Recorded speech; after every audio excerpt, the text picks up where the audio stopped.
महाराज जी, आपके चरणों में कोटि कोटि प्रणाम। महाराज जी, कई साल वीर्यनाश करके मानसिक रोग से ग्रसित हो चुका हूँ। पिछले 5 महीने से वीर्यनाश नहीं किया है, फिर भी नकारात्मक सोच नहीं जाती। महाराज जी, जोशी ने बताया कि सब शनि और राहु का प्रभाव है। महाराज जी, कोई शनि राहु का प्रभाव नहीं।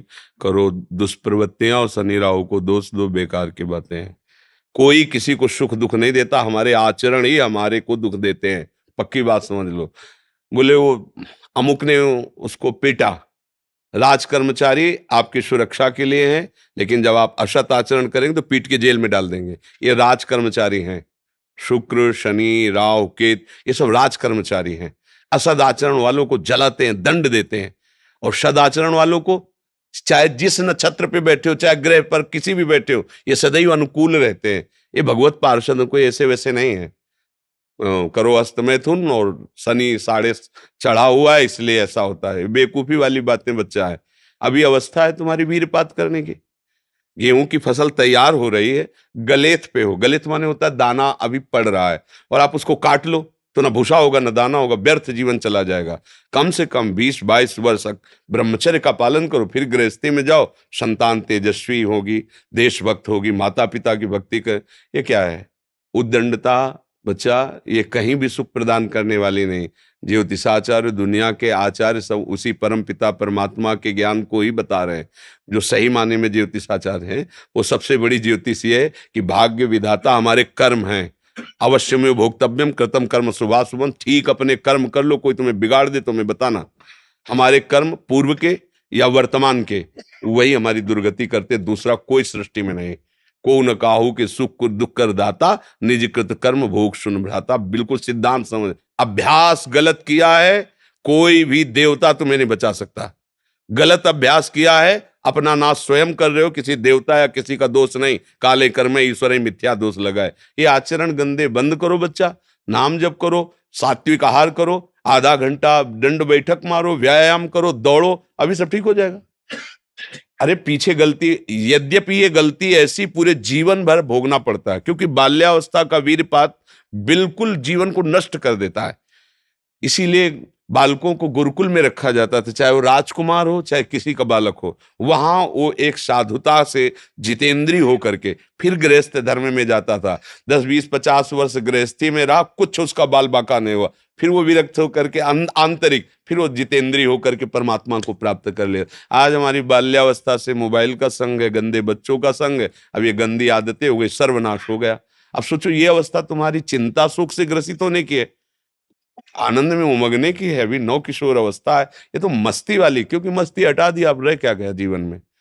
ये जो लोग समझते हैं ना कि जैसे खून निकलवा लो तो खून बन जाता है, बहुत गलत बात है। वो दान देना, वो महीने में वो बात एक अलग है, लेकिन सप्तम धातु वीर एक मन शुद्ध सात्विक पौष्टिक अन्न के बाद एक बार के लिए तैयार होता है।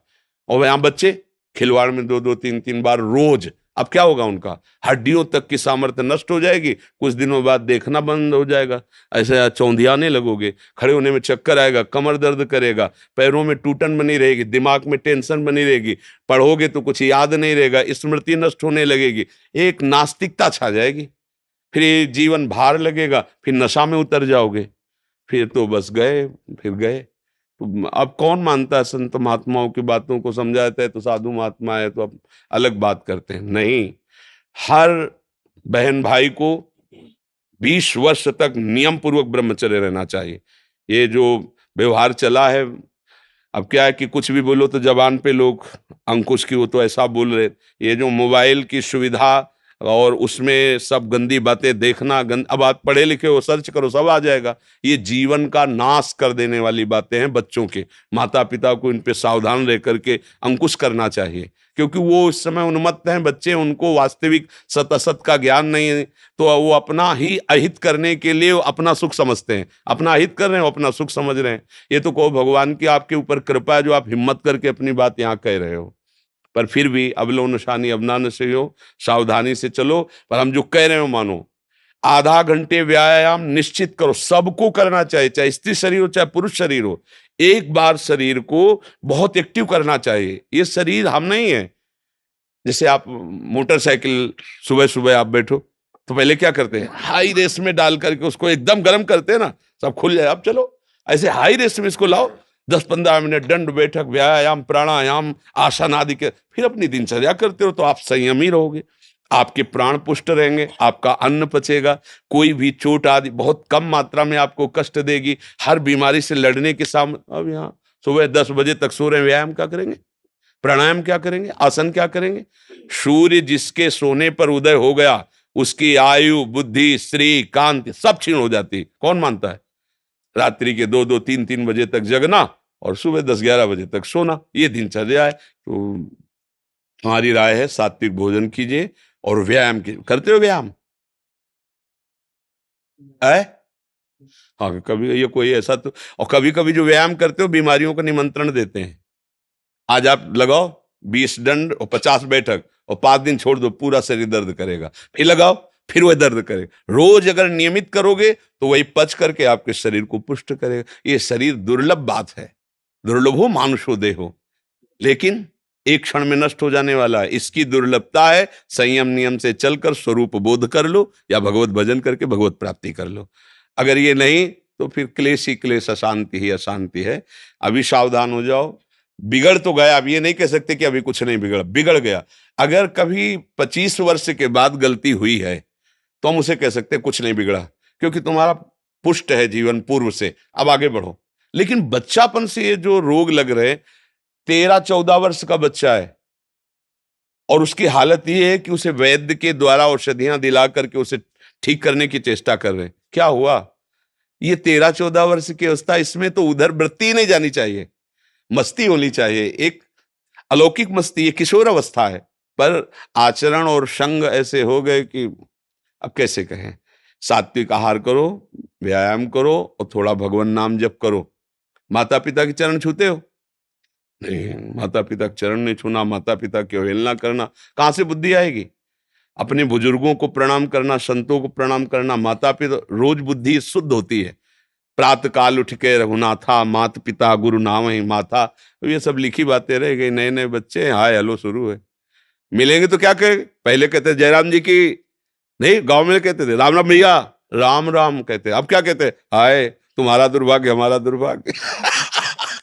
ले बच्चे नहीं कहते हाय, हाय जानते हो कब का, हाय ये हो गया, मतलब बुरे को कहते हैं हाय। और यहाँ शुरुआत में भी कहेंगे कि हाय, कि हमारा तुम्हारा दोनों का दुर्भाग्य है हाय। और पहले कहते राम राम, तो वो भी बोले राम राम भैया राम राम, 4-6 बार नाम हो गया, कितना मंगल नाम हुआ।